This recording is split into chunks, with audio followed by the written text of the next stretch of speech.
join us to tell his story, what he had to go through, his experience with incarceration, and the turning point in his life where he turned things around. Before we get started, I just want to say to all the goofy niggas in the corner, we've been trying to say, oh, this nigga just trying to promote some negative shit or, trying to bang on his chest. If you've been following us from day one, that's not what I'm trying to do at all. What this whole thing is about is giving you a realistic side of the consequences of your negative decisions. I'm not going to sugarcoat anything, And as we move forward, I'm going to continue to give you the real. So with that said, let's get right into it. So Droop, how old were you when you had your first prison experience, man, and what happened? Well, I was about 16, man. I was just turning 16, and back in 94, I just turned 16, and I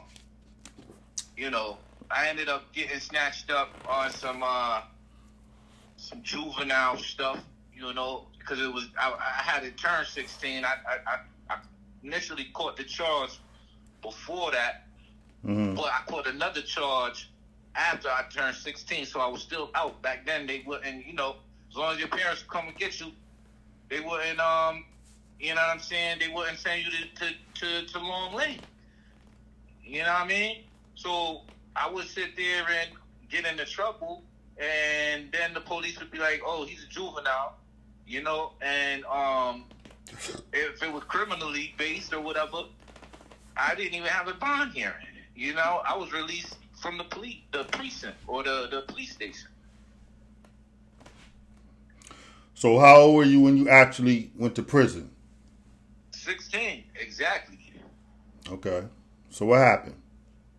And I went to Whaley, got my number, and I just remember the situation being like, all right, this is prison, so this is jail or whatever. I started learning the difference between like being an inmate and being a prisoner and being a or the difference between being a prisoner, an inmate, and a convict.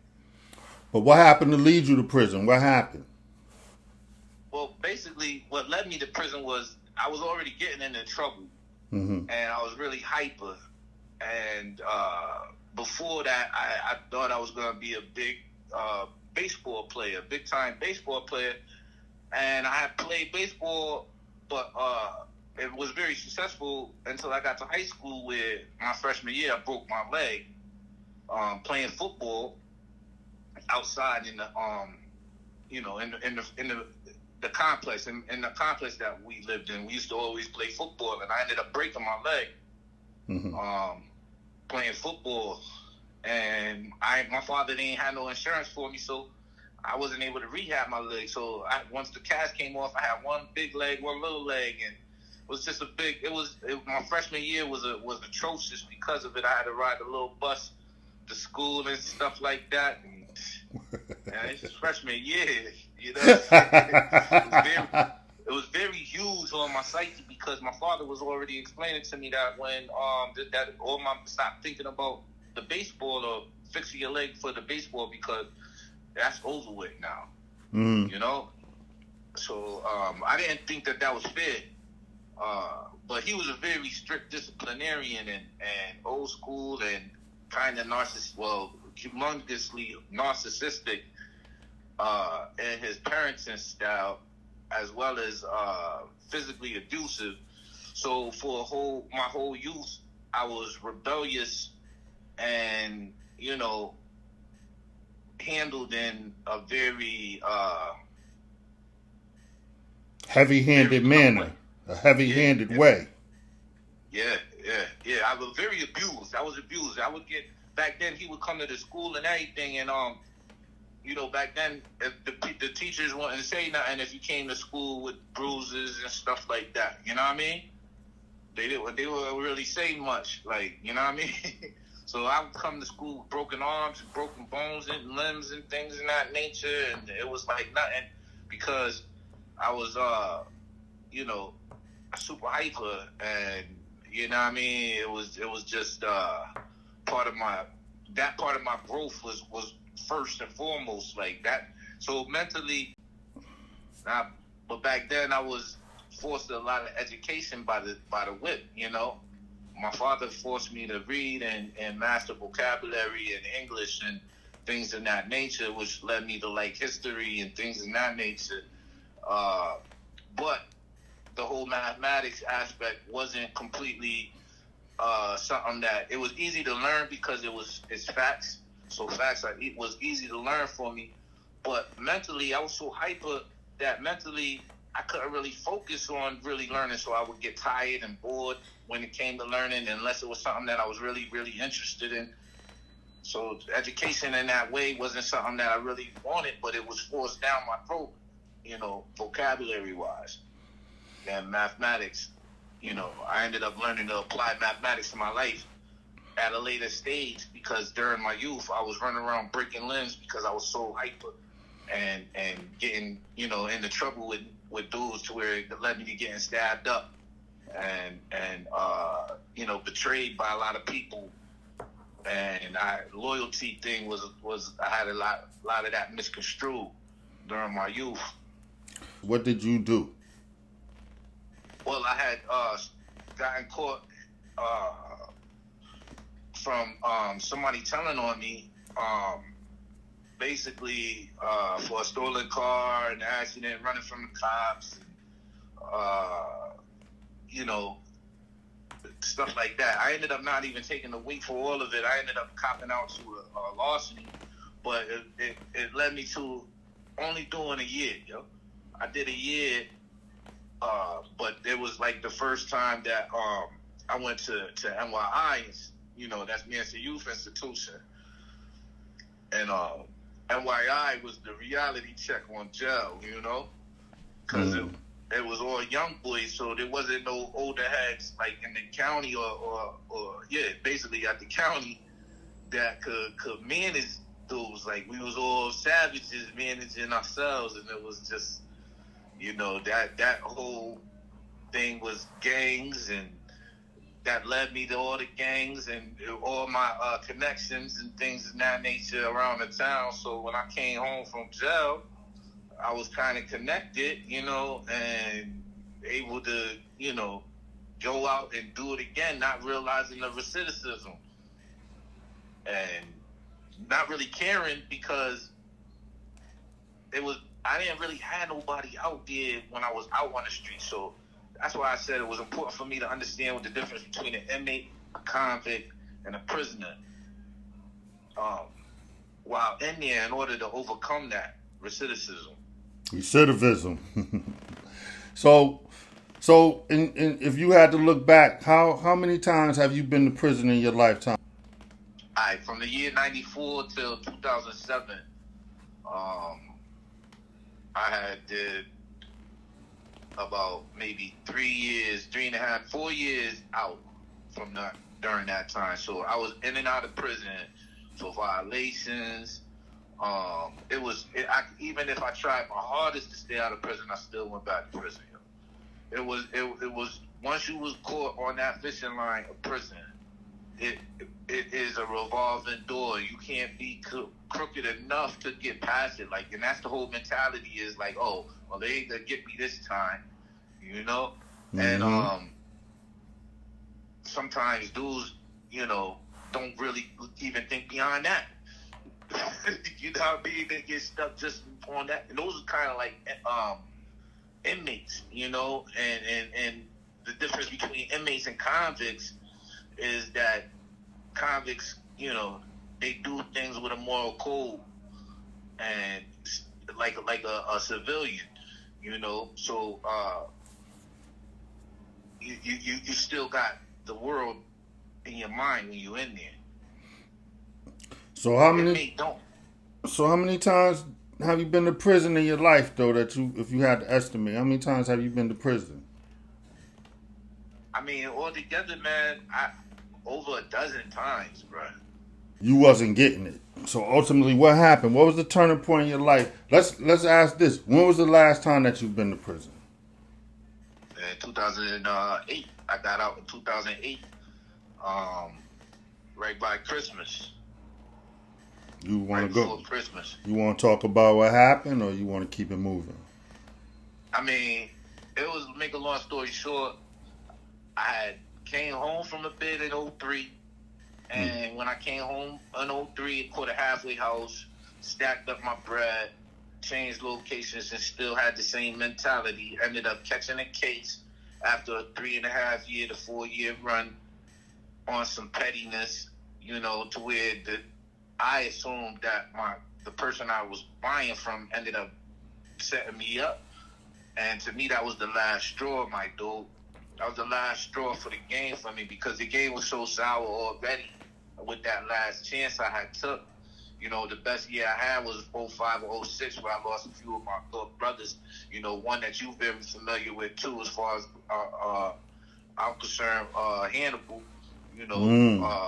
Rest in peace. R.I.P. R.I.P. to my man Hannibal, Leo, aka Hannibal. No doubt, man. That's my brother. So let's back up for a minute. Let me start right there. So you tell me that, if I understand you correctly, that your connect is the one who snitched on you? Is that what happened? That was my interpretation of the whole process, bro. Because I had skated through that whole time with an unscathed. And then, like, right before that, I had got in a position where I had lost his number, or the number I had, my phone got stolen, and I had lost his number, and he had threw me something extra, and I had owed him, you know what I'm saying? But he ended up disappearing. I ain't ended up seeing this dude for a while, and ended up falling off with what I was doing, because I couldn't get it the way I was getting it, and I had gave up because I had switched from the white stuff to the green, and the reason why I switched up from the white to the green was because my whole organization was going down one by one, and I was the only one that was able to slide through. Like, nobody put them on me, man. Yeah, I just want to make sure I heard that correctly. See that, people? Do you hear that? You know what I mean? That's how grimy the game is. That's how grimy and laced the game is. You understand? So, all you kids out there who think it's sweet, you know what I mean? He said it's connect. The man he was dealing with is the one that turned, you know what I mean? Turned cold on him. You know what I mean? Snitched on him. Ratted him out. That's crazy. So when you come home in '08, got snitched out by the connect. So basically you telling that was the turning point in your life where you was like done with the game and, finally you was fed up. Continue on from there. Yeah, when I caught that case, I was done with the game, man. I had just got my CDL right after I caught that. Right after I got my CDL, I caught that case, and I was trying to change up. Like, that's why I said I had switched up from the hard to the green, and then from the green, I had stopped altogether. Like, once I lost this dude number, so I kind of like slowly fell off to where I told my girl, yo, she had just finished getting her degree. Now, I had supported her during the time when we was going through raising our child, for her to continue her education and for her to progress. So once she got that, she was going to be in position so I could, you know what I'm saying, get on my thing with the truck driving, and then we will both be in position to take on the next 15 years, because that's how old my son was at the time or whatever, you know what I mean? Mm-hmm. So we had came up with that formula, and she accomplished her goal, and around that time, I had already it was so hot that I was like, man, so listen, check it. I'm like, man, I'm thinking that I'm going to slide through. I go get my L's. So when I get my L's, I can't get no job. Convicted felon stuff and all of this other stuff. So I was so impatient. It only took me about a month before I went and tried seeking what I thought I knew. You know what I mean? And I was already having my girl helping me out. She paying my rent, my phone bill. You know what I mean? She living at home. She got a good job now. But, you know what I'm saying? I'm trying to contribute, you know what I'm saying? Because one hand watch the other, you can't always be the one that's going to be on top, you know what I'm saying? Sometimes you got to take a back step just to go harder the next time forward. You got the opportunity, And at that point, I was through that. And I called dude, and he's, you know what I mean, put me in that position. As soon as I get it, I get them boys on me, and I'm like, yo, there's no reason that it's been almost 3 months since I did anything. How could they know that I'm doing anything at any time right now unless they know that I got it right now? Like, they got, as soon as this dude gave it to me, you know? So when you caught that case, how much time did you get? I took a bullet, man. I spent the last little bit of money that I had, and I had my girl income tax. You know what I'm saying? Help me with a little bit of dough, pay for a lawyer, got a bond, and all that other craziness. You know what I mean? And took a bullet. You know, and they it only took 6 months. You know what I mean? It only took 6 months. I paid for about 6 months to get my affairs in order to go do a little time they had me wanting to do. They really wanted me to do more than that, but you know, with the lawyer, he was like, man, I can get into this and it's over. It's no more. You ain't gonna owe these motherfuckers nothing after that. So I was like, by then, while I was on a bond getting my affairs in order, I had got a good job driving trucks with a good company, you know what I'm saying? And they had the job for me when I got out. So all I had to do was the little 6 months. Now, had I been a knucklehead and messed up my bid to try and max out on my year, I wouldn't have been able to get back to work right away. But as soon as I got out, you know what I'm saying? Even with the parole, they let me drive over the road, you know what I'm saying? Out of state.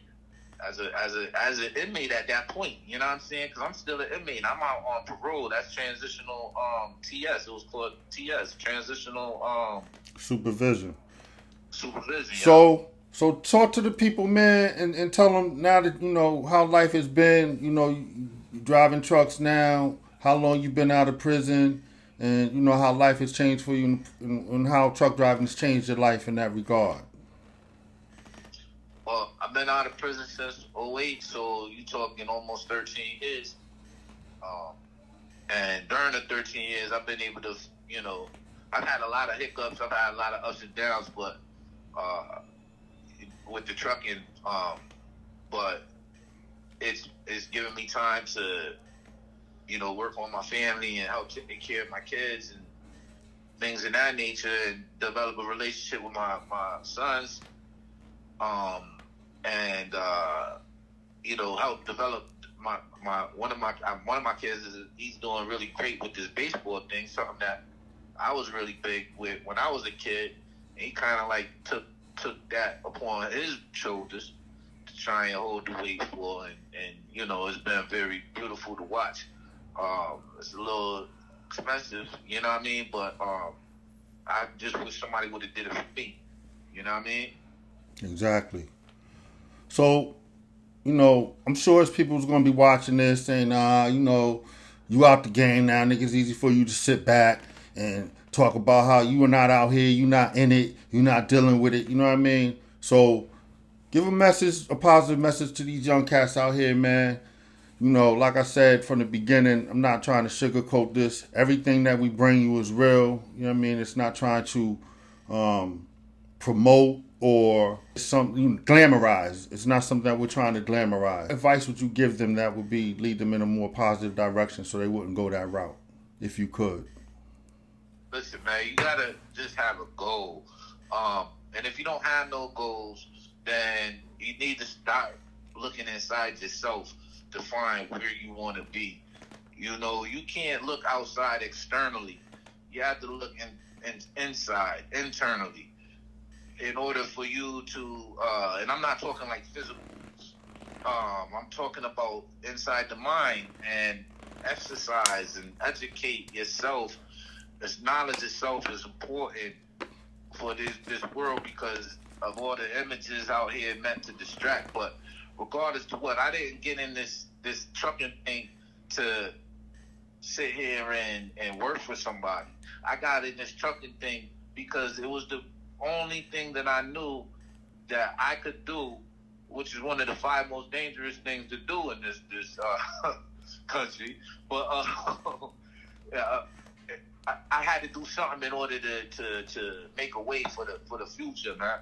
So, you know, it's always been about elevation, man. So it's got to be about elevation. You can't always stay stuck as a dependent, especially for the young men. And for the young women, you gotta learn to look for men that are striving for these types of things, and you know, keep your dignity and your respect about you for the external. So you know, you're not out here looking like you just easy a good time or whatever. You know what I mean? And being taken advantage of in that way. But I feel as though that's the best example of or idea I could give, you know, for the youth, man. I